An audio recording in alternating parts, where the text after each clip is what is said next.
a lot of times that's what's making us present our health issues is we're not connected to our passion and our purpose, and our mindset work needs a lot of focus, and we might have emotional traumas we need to work on or relationship issues. So many things contribute to our health.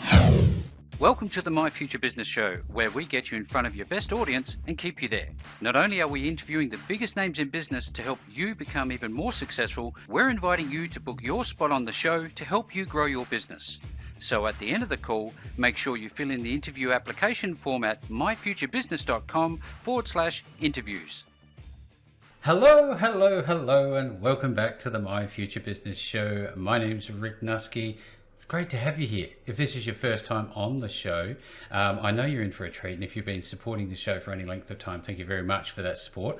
I get a real kick out of knowing that the show is making a difference for you, so keep that feedback coming. So on today's show, I have the pleasure of welcoming book author, functional nutrition practitioner, and certified health coach, Sandie Gascon, to the show. Welcome to the show, Sandie. Thank you. Thanks for having me, Rick. Absolutely a pleasure. Now, we're going to be talking about whole body healing, functional labs essentials to healing, along with your new practitioner certification course and your latest book, Heal Yourself. But before we do any of that, it's customary for us to spend a few moments of time learning a little bit about you. Now, we've just been talking about your border collie, so I know that you have a love of animals. Talk us through your relationship with your pets. Oh yeah, dogs and horses. That is such a passion for me. I have always had them since I was very, very young. Right now I have 2 dogs, and I have a border collie named Missile. She's 13 and a half, and I have a little Jack who's about 8. Both of them still think they're 2. Yeah. Very, very high energy dogs. And I have 3 horses, Jack, Bala, and Bee. Wow. So I saw a sticker on the back of a car one day. I said, I'm broke. I own horses. Exactly. You got it. Right now with the price of gas, everybody's saying, oh, I'm going to go buy a horse and I'm going to ride them everywhere. And it's like, no, you won't. Believe me, the prices of horses are way more than the price of gas. So tell us a little bit about what it takes to own a horse. I can imagine that it would be a very early start, would it be?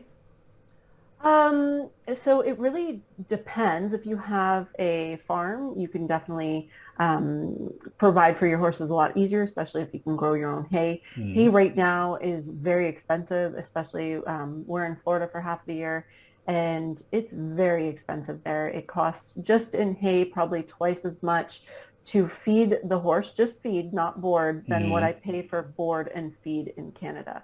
So really varies where you are with the price of hay, your price of board if you don't have your own place. And to buy a horse, the market definitely has increased significantly, just like everything else. So it really varies depending on the horse that you want to buy. You can spend a couple $1,000s, probably not going to get very much, especially if you're just into it. You're going to want something really well, we call it broke, so really well trained. And you're going to look at least 10 to 20,000 to get something that you could ride if you weren't advanced. Now, if you are advanced and you want to get a very well-bred horse, you could be paying upwards of $100,000. Goodness me, that's really up there, isn't it? Range, it's pretty crazy right now. But I have 3 horses. I paid $600 for one, $2,500 for another, and $6,000 for another. Yes. And that was a few years ago, so definitely the prices would be more even for these horses, but so much different range. And you've talked about your dogs. Is the love the same, or is there a different type of love between your different pets? The love is definitely the same, the love itself, but the passion for me for riding and being with my horses, training my horses. I used to have that same passion with my dogs, doing agility. I used to compete in agility. My body, since having my son, does not like to run anymore. So my bladder doesn't do running, and so that passion has kind of faded away. My love for horses is still the same. Well, thank you for sharing. And if anybody wants to see images of you riding your horse, I know you've got a couple on your website, which we'll talk about in a little while. So, so where are you calling in from today, Sandie? Right now, I am back in Canada. We just got back from Florida 2 weeks ago. Now, is that you mentioned briefly that you travel between the two locations fairly often? Is that Mhm. correct? Mhm. Well, we just purchased a house in Florida in the fall of last year. Mm. And so right now we are working on our working visa because we would like to stay there as much as possible and just come here for the summer months when it gets too hot there. But Florida is definitely uh, it is paradise most of the time. Oh yeah, absolutely. Now I know that you have some wonderful hobbies and sports that you get involved with. You're still playing golf? I don't play golf as much, not since I got pregnant. I used to play golf, Mm. but it has Still- definitely been a while. I still swing a club every once in a while, and my husband's like, I don't understand how you can hit the ball that well. And I'm just Yeah. like, I don't know either. But my son already is swinging the golf club, and I cannot believe the swing on my little 3-year-old. Yeah, they take it up naturally, don't they? It's So pretty what sort of amazing. what you've got some downtime presumably, and what do you like to do with yourself when you're just relaxing? Just be with my family. Just Mm. whether it's playing with Caden, going to the park, sitting and watching him play in the sandbox, or now that we're back in Canada, I love to spend time with my family and my friends. Yeah, that's wonderful because they grow up so quickly. That's for sure and certain. Hmm. Now I know that you have a number of pets that you've loved throughout your life, but I'm a real big pet lover, and I'm wondering if there's one when you were growing up that you can remember fondly. Oh my. Very difficult. No, I used to rescue cats and dogs. So I actually Ah. have had over 100 cats. By the time I was about 16, I had over 100 cats and quite a number of dogs we rescued. Not so much with the dogs, but multiple cats. And growing up, there was a cat named Dallas. He was black and white, and he ended up passing away very young. We had a disease go through all the rescues Mm. where where I live, and it sadly it killed so many kittens. Wow. And he was only about 6 months, and that year we lost so many kittens. Most of the adults had no problem with the virus, Yep. but yeah, it was quite sad, and he has left a big impact on me. Yeah, wow. Thank you for sharing. I mean, this gives Yeah, great context for the call because yeah. people love to know about the people behind the businesses, and I'd love Hmm. to know what was your first ever experience as an entrepreneur as such. My first experience starting my own business was I started, it was called Affordable Massage Therapy Sudbury. Really Hmm. creative name, but it really told people exactly what it was. Exactly. So I originally went to school to be a doctor, but ethically I didn't feel that I could prescribe medication. So I switched paths, Hmm. and after I finished my degree in biomedicine, I went and became a massage therapist. After I practiced for a little bit, but with my health issues, I ended up stopping. And when I moved home with my parents, it took me a few years. I really focused on healing, and I was able to get myself back to really amazing health. So I got my license back, and I started this business that started from scratch and very quickly became very successful with it and was very booked as a massage therapist. So that was my first endeavor into owning my own business. I had worked as a massage therapist, but I was always working for people before that. Yeah, I know that you've had a few personal health challenges. I'm wondering if we could talk a little bit about that because you've talked about it on your website and in various other places. Hmm. Hmm. And I think that's important again for the sake of context. Would you mind sharing a little bit? Yeah, definitely. So I have had a really good go. I always joke I have the short end of the genetic stick, definitely. But it's really given me a lot of things to overcome, and that's really enabled me to be the practitioner that I am and help my clients because I've Mm. experienced so many things and moved through them. I started having migraines at age 7. I started suffering from insomnia and depression at age 13, and I went Wow. into these manic stages, and it wasn't surprising because of the mental health issues in my family. Mm. So it was kind of more so normal, which is very sad. Mm. Um, but that continued to progress and get worse. And I was diagnosed with bipolar depression at when I was 19. Mm. I was put on a antidepressant, and we tried multiple drugs, but we found one that really reduced a lot of the symptoms that I was having, the fluctuations with my mood from manic to depressed, and it Yeah. reduced the migraine significantly. But I was a zombie, and I went from being incredibly intelligent and like very easy to learn things. I had a really great memory, and when I was on this medication, everything shifted. I had trouble focusing. I wasn't able to concentrate. My drive went down. Mm. So it was still, even with the negatives, it was a step up from where I was, but definitely nowhere near what I soon found out I could get to. Yeah, right. But yeah, I ended up going to school to be a massage therapist, and then right before I was graduating, I ended up having severe food poisoning, and that just spiraled my health out of control. I can And imagine. I was diagnosed with lupus a year later, and that came with a lot of symptoms like You don't do things fatigue. by halves, do you? Oh, I know. We just had to go full out, right? So I ended up having to move home with my mom after a year of trying to heal naturally, but really not going at it in the right approach. But Mm. I had nobody to help me, nobody to guide me. And after a really dark year, I pulled myself out and was able to really shift my focus and use my science background to start looking at how the body functioned and what we could do supplementally to fix it. Mm. And I went to work on that. I was able to get off the antidepressants finally, balanced my brain, was able to put the lupus into remission, but I was still having some skin issues Yep. and was trying so hard with trial and error to address it. And I ended up doing things that caused a lot more harm than good because I was just guessing with my Yeah. symptoms. Yep.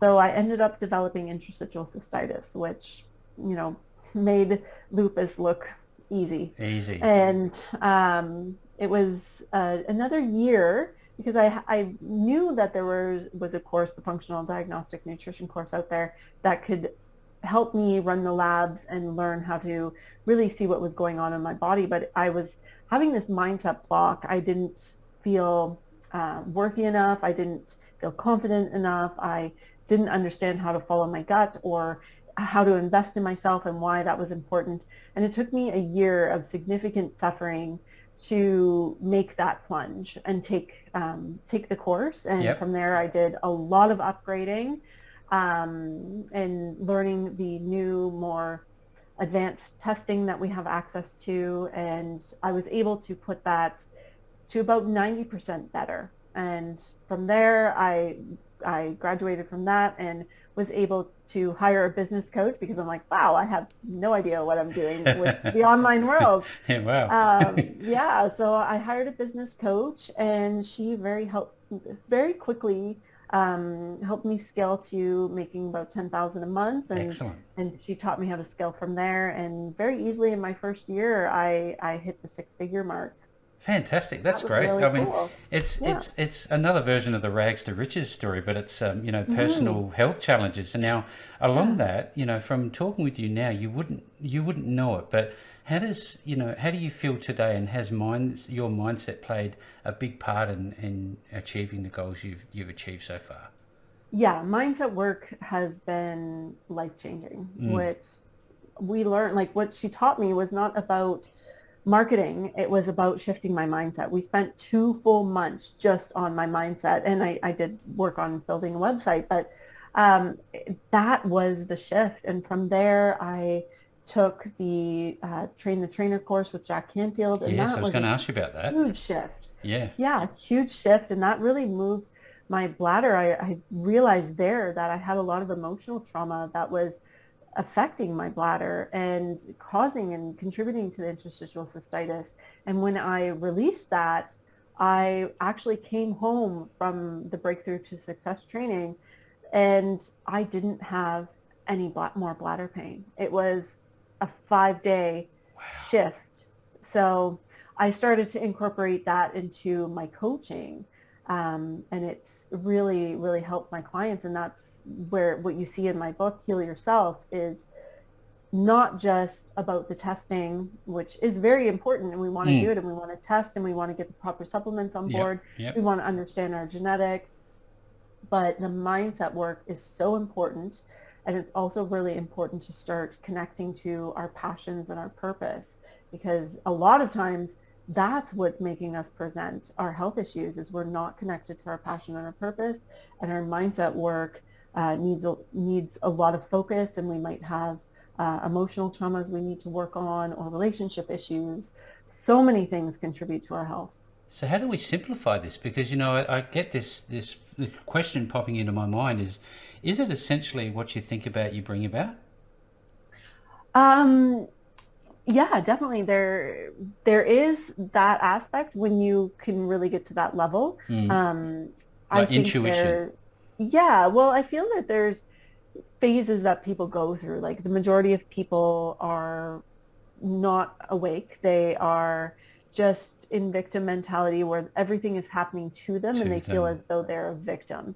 And then most people shift from there into manifestation. So that's when we learn that, yes, thoughts create things, and what we think about, we do create.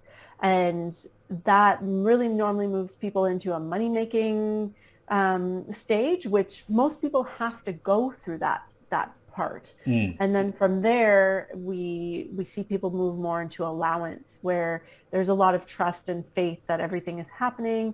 And I think what people get caught up on with the mindset is that it's all about positivity, and that you just have to be positive all the time. And there's a much deeper layer to that. We do have to honor and respect and express our emotions.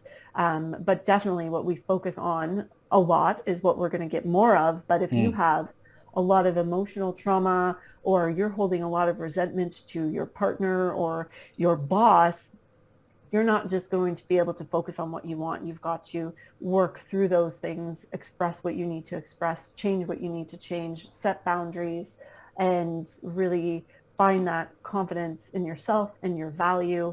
And that is a process. I don't feel that it's just as simple No. as let's create some affirmations, which are powerful in their own way. And I do include them in my book, but it definitely is a much more multifaceted endeavor. It's a question I'd love to ask, given the, I guess, the tumultuous nature of the world we live in at the moment, and we know Mm-hmm. that everything in our bodies is connected: the mind, the body, and spirit. We no longer, I don't think, I think we've become more awakened to the fact that our mind, body, and spirit are one. But that's an internal perspective. Now, when you look externally, you look at the world around us.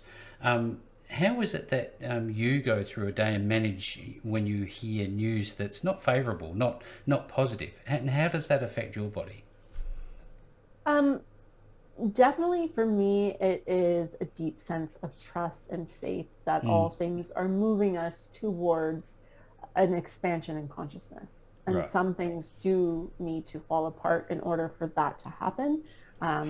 It definitely is a challenge in today's world to not get caught up in anger and frustration. And we know that anger and frustration, sadness is not going to change that. So it's shifting into our vision. What do we want to see in the future? What do we want that future to look like? And then just getting really present as much as possible, and not be going to these futures that are terrible all the time, because as a global consciousness, we want to, as much as possible, be working on ourselves, because if everybody was working on ourselves and moving ourselves to peace and higher vibrations, excitement, focusing on our passion and purpose, we wouldn't have a lot of these issues that we're having Issues. right now. Yeah, that's Yeah. great feedback. Very sage advice. Thank you very much for sharing, Sandy. Yeah. Now, is it ever too late, do you think, to start working on your health issues? No, I don't think it's ever too late. Anita Morjani always comes to mind, where she was actually dying of stage 4 cancer, and she died.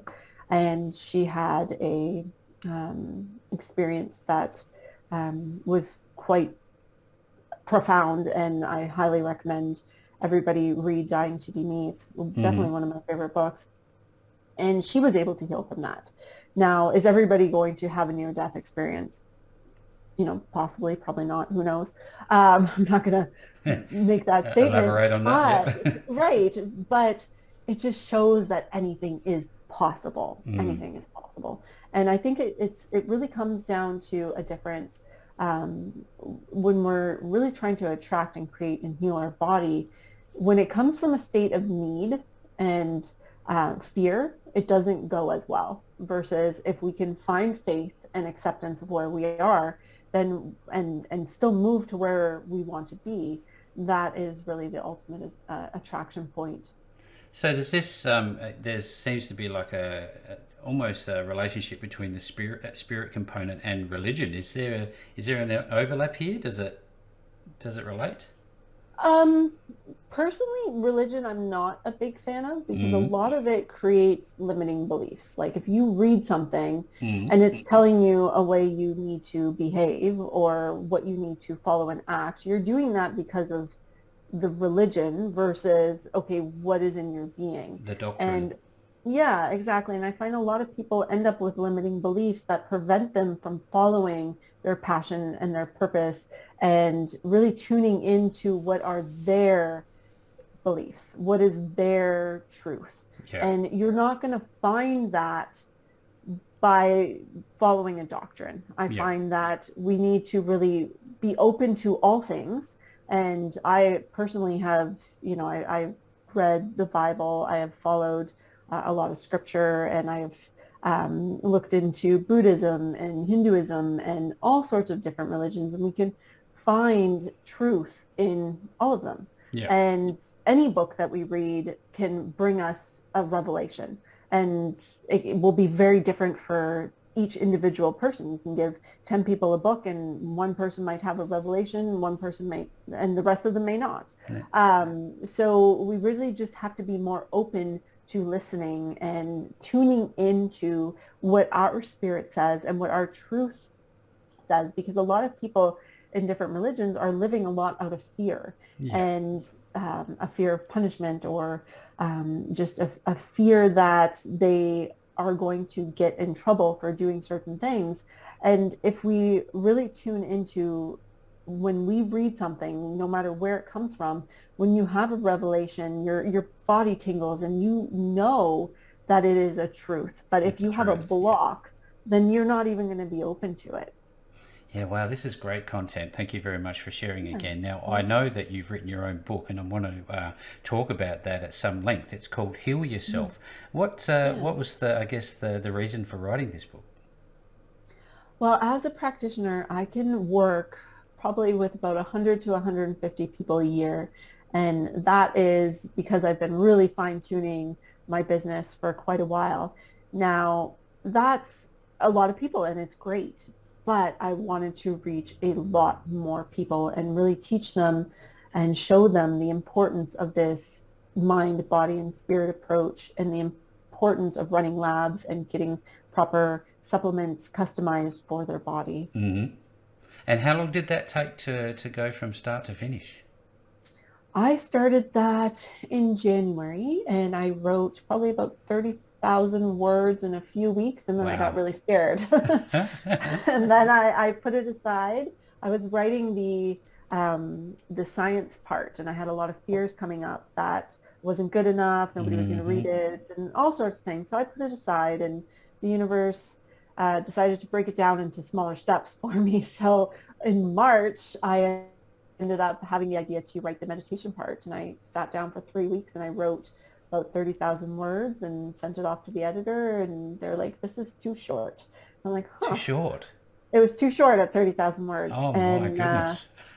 So I'm like, okay, I'll add in the mindset stuff, all the mindset stuff that I've learned over the 5 years that I'd been working on it. So I went to work on that, and I finished, and it was about, I think it was about 58,000 words. And they say 70 to 90 is a really, 70 to 90,000 is a really good number to hit. It's a good number, right? So I was a little short. So I'm like, well, I have this other 30,000 words sitting over there. So maybe I will add it in. So I added it in, and I ended up fine tuning it, and it ended up being about 110,000 words. So I had to cut it back a little bit, but it was all broken down, and I finished my goal was to finish it by the end of the year, and I think I finished it and submitted it to the editor on the 31st of December. So tell us a little bit about, before we talk about the content of the book, what it felt like when you finally were published and it was out there. That felt, it felt really amazing. Like you have that, oh my gosh, I did this, and then the fears hit, right? Yep. And it's really good that you've already set the ball rolling on everything and there's no turning back, because you would turn back. It just happens like that. So of course the fears hit. I put so much of myself into the book. It's a very vulnerable state to share all of that information, especially in the mindset aspect. I share a lot of my own personal journey, and that brings up those fears. But facing those fears is where we grow. So with all my mindset training, I knew that. So it was kind of like, okay, fears, I welcome you, I accept you. This is normal. You can come with me. You're definitely not allowed to drive the car, but you're welcome in the back seat, and I'll definitely love and accept all of you back there. So we just did it, and we plowed through. But with all the changes in the world that were happening, I didn't get to do as much of the promotion that I wanted to do when it was launched. And we ended up, I launched in August, and then we ended up on August the 17th, and we ended up buying the house very suddenly in September in Florida. So it was a very big move. Yeah, well, look, congratulations on the book. You. And anybody who's listening to the show today, make sure that you visit the link that we provide at the bottom of the post. No matter where you see it, you'll be able to get back to that Heal Yourself book. Now, I think the label of the book gives it away, the title of the book, Heal Yourself. But tell us a little bit about the main core of the book and some of the elements that you cover. Yeah, so I broke it down into pieces. It's body, mind, and spirit. The part one, body, is all about the science. My editor actually had me take out the heavy science and put it in the back in the appendix. She's like, I don't understand any of this, Sandie, and it shouldn't be in the front of your book. And I'm like, all right, I accept that feedback. So it's science, hopefully in a way that the majority of people can understand. And it's all about running the proper labs. It goes over my program and the steps that I take with my clients so that people are able to go through it and ideally order some labs themselves and then use the appendix in the back of the book to go over their labs and have an understanding of what their labs mean. And then part two is all about mindset. I share, there's no fluff in this book. It's not fluffy. It's to the point. It's like, these are the things that really help me. These are the revelations that I have had, and the concepts and the exercise and the tools that have really helped me on my journey. And then part three is spirit, and it's all about meditation and connecting to your higher self so that you're able to get in touch with your passion, get in touch with your purpose, really start hearing that inspiration through meditation. Yeah, fantastic feedback. Thank you very much. Now, where can people buy this book? So it is available on Amazon and Audible, and you can also get a free paperback copy. You just have to pay for the shipping anywhere in the world. And it's $9.99, I believe, regardless of where you are in the world. And you can get that at gethealyourself.com. And we'll be making sure that the links back to yourself are available no matter where people find this call. But you also have some other things going on. You've got one-on-one coaching as well as your certification course. Tell us about those things. Yeah, and I'm slowly moving away from the one-on-one coaching. So over the next year or two, that is going to definitely be decreasing in the number of clients that I take on.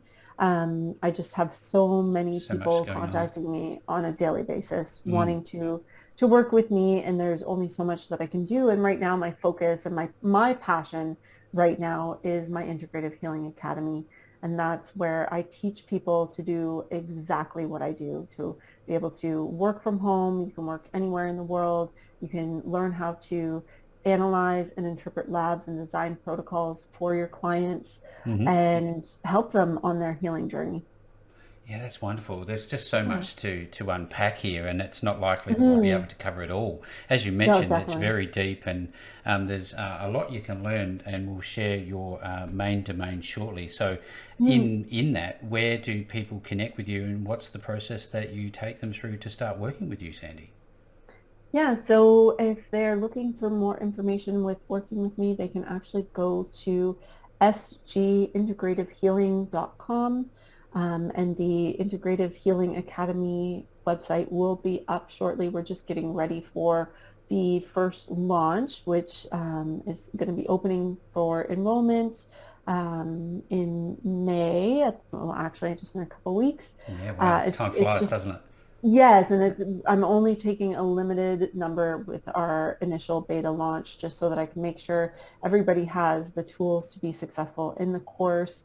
And we're going to be doing a lot of live, not live in person, but live classroom learning online, just to make sure everybody is grasping the concepts. And then we'll be ready for our really big launch in December of 2022. So that's something that we're all going to be working forward Mm-hmm. towards with you, Sandie, and anybody who's on Thank the you. call today who wants to support Sandie and actually start working with Sandie, you can go to sgintegrativehealing.com. I'll be making sure that that link is provided below this post no matter where you see this wonderful call. And on that, Sandie, thank you so very much for joining me on the show today. You are very welcome. Thank you so much for having me. Thanks for joining us today. If you enjoyed the call, then make sure to subscribe, leave a comment, share us with your friends, and book your spot on the show at myfuturebusiness.com/interviews. And if you're looking for solutions that will help grow your business, then visit myfuturebusiness.com/shop.